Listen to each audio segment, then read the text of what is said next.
तो दोस्तों आज की इस वीडियो में हम बात करने वाले हैं सालार मूवी की स्टोरी के बारे में। ठीक है, तो सालार मूवी की जो स्टोरी रहती है इन स्टार्टिंग की, प्रभास जो होता है काफी ज्यादा खतरनाक होते हैं और देवा नाम उनके कैरेक्टर का होता है।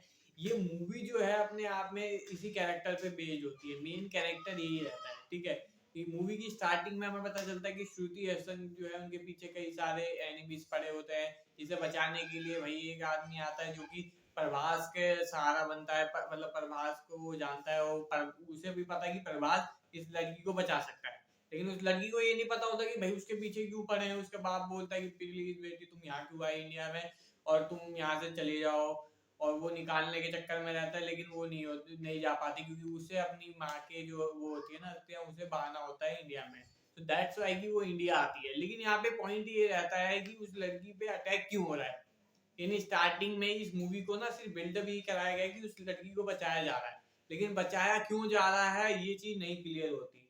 क्या ऐसा पास्ट में जो 7 साल पहले बीता है उसको लेके क्या चीजें हुई हैं 7 साल पहले, वो चीजें उस लड़की पे इफेक्ट डालती हैं, जिसको बचाने के लिए उसके बाप का जो एक साथी होता है और सलार का भी साथी होता है, वो मीडिएटर का काम करता है। अब वो प्रभास के पास जाता है ताकि वो वहां पे जाके क्या है सलार से मदद मांग सके, इस लड़की को इंडिया से बाहर भेजना पड़ेगा, नहीं तो इस लड़की की जान खतरे में हो सकती है। वो लड़की वही है श्रुति हसन। ठीक है, अब पॉइंट ये आता है कि सलार खुद इतने सालों से छुपा पड़ा है।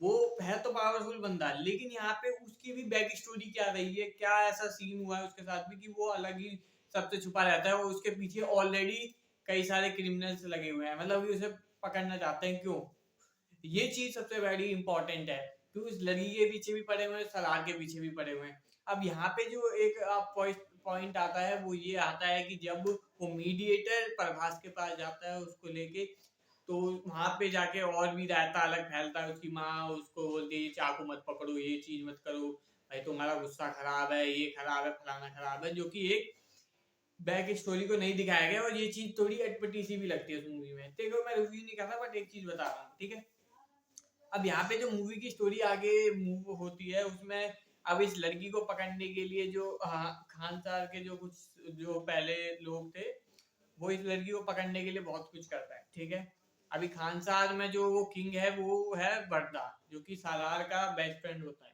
अब सालार का बेस्ट फ्रेंड होता है, अब क्या हुआ है इन 7 सालों में पीछे उसको लेके क्या भसड़ मची है, वो चीज जो है आने वाले पार्ट 2 में बताई जाएगी। लेकिन ओवरऑल इस मूवी को जो बनाया गया ना वो यही बताया गया, श्रुति हसन के पीछे कुछ लोग पड़े हैं, वही लोग सलार के पीछे भी पड़े थे। ठीक है, और ये पूरी मूवी में ये चीज बताया कि सलार और वर्दा की अच्छी दोस्ती होती है, बाद में जाके दोस्ती खराब हो जाती है, कुछ पंगा पड़ जाता है।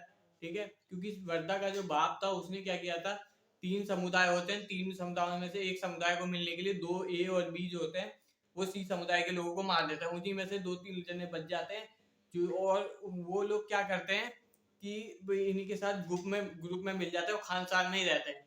अब क्या होता है कि जब वर्दा सलार को लेके आता है मदद मांगने के लिए, क्योंकि सीज फायर लगा होता है। ठीक है, अब ये सीज फायर के चक्कर में जब प्रभास को लेके आते हैं, मतलब सलार को लेके आते हैं, तो वहां पे लड़ाई लुड़ी होती है, भाई वर्दा बच जाता है, सलार भी बच जाता है। लेकिन अब पॉइंट ये कि सलार जो है वो खानसार में वापस आ गया बड़ा होके, तो जब वो खानसार से निकला था तो वो बच्चा था, लेकिन अब बड़ा होके आया तो वो 1.5 उम्र का बढ़िया बंदा है, ताकतवर, फुल पहलवान। अब यहाँ पे जो एक कहानी जो स्टार्टिंग में जो हमें मूवी में बताई गई थी कि यहाँ पे 3 समुदाय थे, वो C समुदाय के सब लोगों को मार दिया गया था ताकि वर्धा का जो पिता है वो पूरे एरिया पे, मतलब खानसार पे राज कर सके। अब उसमें मूवी में हमें एक चीज देखने को मिली कि क्या कहते हैं, ये जो तीसरे समुदाय के कुछ लोग होते हैं वो खानसार में रहते हैं, छुप के भेष बदल लेते हैं, जो कि ये जो वर्धा का जो जीजा होता है वही निकलता है।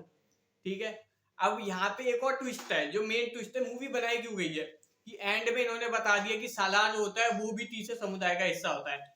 अब आप सेकंड पार्ट में हमें क्या देखने को मिलेगा कि वर्धा जो है और सालार है, इन दोनों के बीच में फाइट होगी कि भाई खानसार का असली हकदार कौन है। ठीक है, और वर्धा के पिता ने मतलब कि इसके पिता को भी मारा होगा, क्योंकि पूरे मतलब कि समुदाय जो सी था उसके लोगों को मारा गया था, तो इसके पिता का हाथ था। तो अभी सालार क्या करेगा, अपनी दोस्ती को निभाएगा या फिर अपने मतलब अपने जो हक है उसके लिए लड़ेगा या अपना पिता का बदला लेगा। तो यहाँ पे दोनों पक्ष काफी मजबूत है। या तो तुम दोस्ती को देख लो या तो तुम अपने पिता का बदला देख लो, मतलब अपने समुदाय का बदला देख लो, अपना हक देख लो। अब कौन सी चीज पे, किस चीज पे ये चीज प्रीफर की जाएगी, क्या होता है। लेकिन यहाँ पे एक और पॉइंट है कि यहाँ पे जो है सालार की माँ को वृद्धा ने बचाया था बचपन में, जैसे कि आपको याद होगा। तो क्या पता वो इमोशनल एंगल आ जाए। और एक यहाँ पे एक वर्ड भी हमें सुनने को मिलता है, victory does not come from the war, victory comes from the forgiveness, यानी माफ करने से आपकी जीत होती है। तो क्या पता पार्ट 2 में ऐसा थोड़ा बहुत लड़ाई करेंगे और उसके बाद सालार माफ कर देगा, चल भाई जा तू, कोई बात नहीं, अपना ही बंदा है, मतलब जस्ट लाइक दैट। ऐसी एंडिंग हो सकती है पार्ट 2 की, ठीक है, क्योंकि थोड़े बहुत हिंट मिलते हैं। लेकिन वैसे ना ये जो चीजें है ना कि अब लड़ाई होती है, फिर वो चीज लड़ाई, पहले दोस्ती होती है, फिर लड़ाई होती है, फिर बाद में फिर दोस्ती हो जाती है, मैटर करता है, ये एक मूवी में आप सिमटा सकते हो। अगर इससे अलग कोई आपका पॉइंट या ट्विस्ट एंड टर्न निकलता ना, देन जो है मजा आ जाता। लेकिन मुझे लगता है अगर ऐसी सिंपली कहानी रहनी चाहिए थी तो फिर पार्ट 1 में सब मैटर क्लियर हो सकता था, ठीक है, क्योंकि पेस काफी स्लो कर दिया इन्होंने पार्ट 1 को खींच के। आपको भी अगर यही लगता है तो कमेंट करो, और मूवी नहीं देखे तो देख लो।